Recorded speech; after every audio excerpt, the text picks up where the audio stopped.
नमस्कार विद्यार्थी मित्रांनो, मराठा विद्याप्रसारक समाजाचे KRT arts, BH commerce and AM science अर्थात KTHM कॉलेज नाशिक, मी सहाय्यक प्राध्यापिका SS रायते, डिपार्टमेंट ऑफ कॉमर्स. मागील लेक्चरमध्ये आपण कम्प्युटर मेमरी, इनपुट आणि आउटपुट डिव्हाइसेस इत्यादी भाग बघितले. आज आपण सॉफ्टवेअर, ऑपरेटिंग सिस्टीम आणि ऑपरेटिंग सिस्टीमचे प्रकार व ऑपरेटिंग सिस्टीमची कार्य इत्यादी बघणार आहोत. चला तर मग सुरुवात करूया.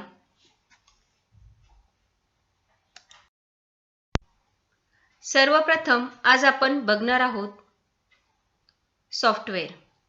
तर सॉफ्टवेअर म्हणजे काय? संगणकातील निरनिराळ्या प्रक्रिया घडवून आणण्यासाठी वापरात येणाऱ्या विविध सूचना संचांना म्हणजेच प्रोग्राम्सना सॉफ्टवेअर असे म्हणतात. एखादे कार्य करण्यासाठी ऊर्जा आवश्यक असते, त्याचप्रमाणे संगणकास विविध कृती करण्यासाठी काही सूचना संच पुरवावे लागतात. या सूचना संचांना प्रोग्राम्स असे म्हणतात व या प्रोग्राम्स शास्त्रीय संगणकीय भाषेत सॉफ्टवेअर असे म्हणतात.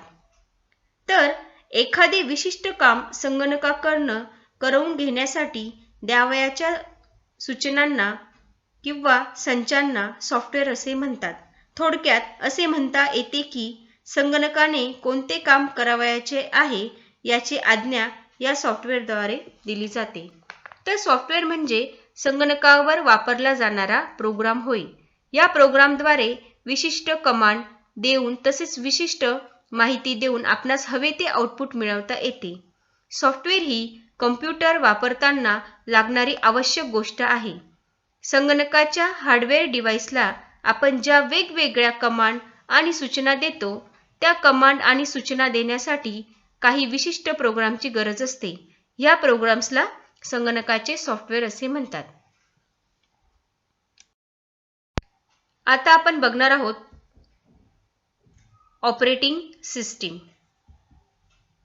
संगणकाच्या कार्याचे नियंत्रण व व्यवस्थापन करणारा प्रोग्राम किंवा प्रोग्रामचा संच म्हणजे ऑपरेटिंग सिस्टीम होय.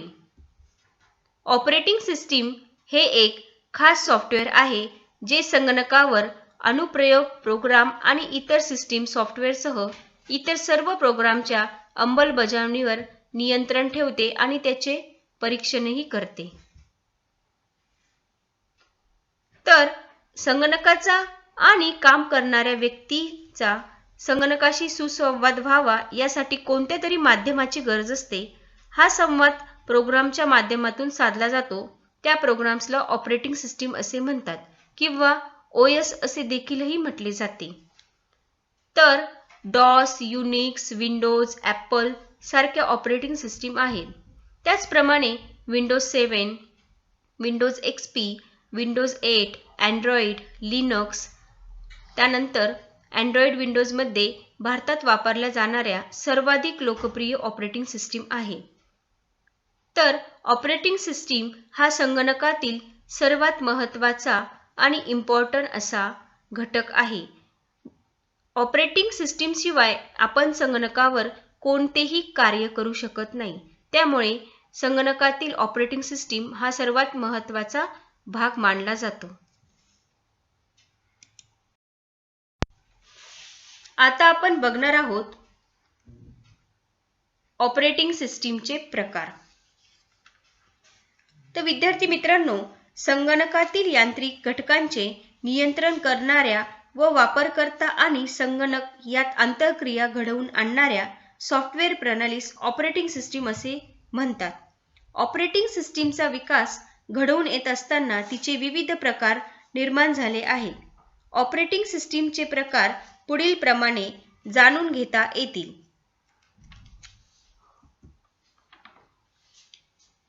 पहिला प्रकार multi user. Multi user operating सिस्टीमद्वारे एकाच संगणकावर पाठोपाठ अनेक कामे एकाच वेळी कार्य करू शकतात. या ऑपरेटिंग सिस्टीममध्ये एका वापरकर्त्याच्या कार्याचा परिणाम इतर वापरकर्त्याच्या कार्यावर होत नाही. युनिक्स, MVS ही या ऑपरेटिंग सिस्टीमची काही उदाहरणे आहेत. पुढे मल्टी प्रोसेसिंग. शक्यतो सर्व संगणकांमध्ये एकच मध्यवर्ती संरक्षण विभाग म्हणजेच CPU असतो. मात्र संगणकावर कार्याचा जास्त भार आल्यास CPU मध्ये बिघाड होण्याचा संभव असतो. अशा परिस्थितीत मल्टी प्रोसेसिंग ऑपरेटिंग सिस्टीमद्वारे संगणकास एकापेक्षा अधिक CPUची व्यवस्था केली जाते. एक CPU बंद पडल्यास दुसरा त्यास बॅकअप देतो. त्यानंतर मल्टी टास्किंग.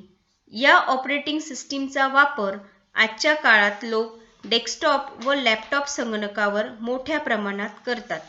मायक्रोसॉफ्ट विंडोज व ॲपल मॅक OS ही या ऑपरेटिंग सिस्टीमची उदाहरणे आहेत. याद्वारे वापरकर्ता एकाच वेळी एकाच संगणकावर बहुविध स्वरूपाची कार्ये पार पाडू शकतो. त्यानंतर डिस्ट्रीब्युटेड ऑपरेटिंग सिस्टीम. डिस्ट्रीब्युटेड म्हणजेच बहुविध ठिकाणी माहिती साठवणे व त्यावर प्रक्रिया घडवून आणणे होय. वेगवेगळ्या संगणकात साठवलेली माहिती सर्व संगणकावर उपलब्ध व्हावी यासाठी नेटवर्कद्वारे या संगणकांना परस्परांशी जोडण्याचे काम ही ऑपरेटिंग सिस्टीम करते. त्यानंतर real time. Real time operating सिस्टीमचा वापर हा यंत्रसामग्री, वैज्ञानिक साधने व औद्योगिक प्रणाली यांचे नियंत्रण करण्यासाठी होतो. या ऑपरेटिंग सिस्टीमची क्षमता मर्यादित असते. मात्र याद्वारे संगणक प्रणालीस एकाच वेळी नियंत्रित केले जाते. तर अशा प्रकारे आता आपण ऑपरेटिंग सिस्टीमचे प्रकार पाहिले. आता आपण बघणार आहोत ऑपरेटिंग सिस्टीमची कार्य. तर ऑपरेटिंग सिस्टीम हा सिस्टीम सॉफ्टवेअरचा एक प्रमुख प्रकार मानला जातो. संगणकाच्या अंतर्गत कार्याचे नियंत्रण व व्यवस्थापन करण्याचे महत्त्वपूर्ण कार्य ऑपरेटिंग सिस्टीमद्वारे पार पाडले जाते. त्यामुळे ऑपरेटिंग सिस्टीमची कार्ये जाणून घेणे योग्य ठरेल. ऑपरेटिंग सिस्टीमची कार्य पुढील मुद्द्यांच्या आधारे स्पष्ट करता येईल. इनपुट आउटपुट यंत्रणा. संगणकातील इनपुट आणि आउटपुट यंत्रणा चालवण्यासाठी ऑपरेटिंग सिस्टीम महत्त्वाची भूमिका बजावते. तर विद्यार्थी मित्रांनो, मागील लेक्चरमध्ये आपण इनपुट आणि आउटपुट डिव्हाइसेस बघितले. त्यामध्ये इनपुट डिव्हाइस आणि आउटपुट डिव्हाइस हे महत्त्वाचे घटक आहे. तर ही यंत्रणा चालवण्यासाठी ऑपरेटिंग सिस्टीमची महत्त्वाची भूमिका असते. त्यानंतर मध्यस्थ. प्रोग्राम, सॉफ्टवेअर आणि संगणकातील हार्डवेअर यांच्यामधील मध्यस्थ म्हणून ऑपरेटिंग सिस्टीम कार्य करते. म्हणजेच काय की ऑपरेटिंग सिस्टीम शिवाय संगणक कुठलेही कार्य करू शकत नाही. त्यासाठी सॉफ्टवेअर आणि हार्डवेअर यांच्यामधील हा एक दुवा आहे. ऑपरेटिंग सिस्टीम हा सॉफ्टवेअर आणि हार्डवेअर मधील दुवा आहे. त्यानंतर आवश्यक कृती. संगणकामध्ये डेटा, प्रोग्राम, माहिती इत्यादी साहित्य योग्य पद्धतीने साठविणे आणि त्यांची आदेशानुसार आवश्यक तेव्हा योग्य ठिकाणी ने-आण करणे अशा विविध आवश्यक कृती ऑपरेटिंग सिस्टीमद्वारे केल्या जातात. तर ऑपरेटिंग सिस्टीम ही महत्त्वाची कार्य पार पाडते. त्यामध्ये माहितीवरती प्रक्रिया करणे, त्यानंतर संगणकातील डेटा योग्य त्या ठिकाणी साठवणे किंवा त्याचे पुनर्निर्माण करणे हे सर्व कार्य ऑपरेटिंग सिस्टीमद्वारे केले जाते. त्यानंतर स्मृतीचे व्यवस्थापन. ज्यावेळी संगणक सुरू नसतो तेव्हा ऑपरेटिंग सिस्टीम मधील सर्व प्रोग्राम हार्ड डिस्कवर साठवलेले असतात. मात्र जेव्हा संगणक सुरू केला जातो तेव्हा सर्व प्रोग्राम रन मेमरीमध्ये आणून ऑपरेटिंग सिस्टीम कार्यान्वित होते. स्मृतीचे व्यवस्थापन देखील ऑपरेटिंग सिस्टीमद्वारे होत असते. त्यानंतर माहितीचे व्यवस्थापन. माहितीच्या व्यवस्थापनाच्या कार्यात ऑपरेटिंग सिस्टीमची महत्त्वाची भूमिका असते.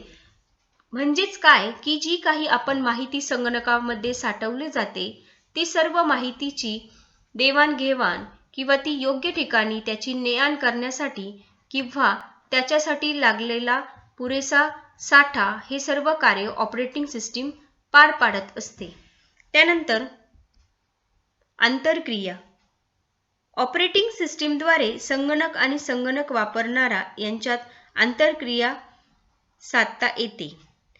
आपण आधी बघितलेच आहे की ऑपरेटिंग सिस्टीम हा हार्डवेअर आणि सॉफ्टवेअर मधील मध्यस्थ किंवा महत्त्वाचा घटक आहे. त्याचप्रमाणे त्यांच्यामध्ये चालणारी सर्व आंतरक्रिया ही ऑपरेटिंग सिस्टीमद्वारे पार पाडली जाते. त्यानंतर पूरक कार्य. ऑपरेटिंग सिस्टीम महत्त्वाच्या कार्याबरोबरच काही पूरक कार्यही करीत असते. त्यास संगणकाच्या कामावर नियंत्रण, आवश्यक त्यावेळी गरजेनुसार प्रोग्रामचे लोडिंग करणे, कामाचा सुयोग्य क्रम ठरविणे, प्रक्रिया करण्यासाठी आवश्यक त्यावेळी आवश्यक त्या गोष्टी पुरविणे, प्रोग्रामचे नियंत्रण दुसऱ्या प्रोग्राममध्ये देणे अशी विविध कार्य ऑपरेटिंग सिस्टीम करत असते. तर अशा प्रकारे हे सर्व ऑपरेटिंग सिस्टीमचे विविध कार्य आता आपण बघितले आहे.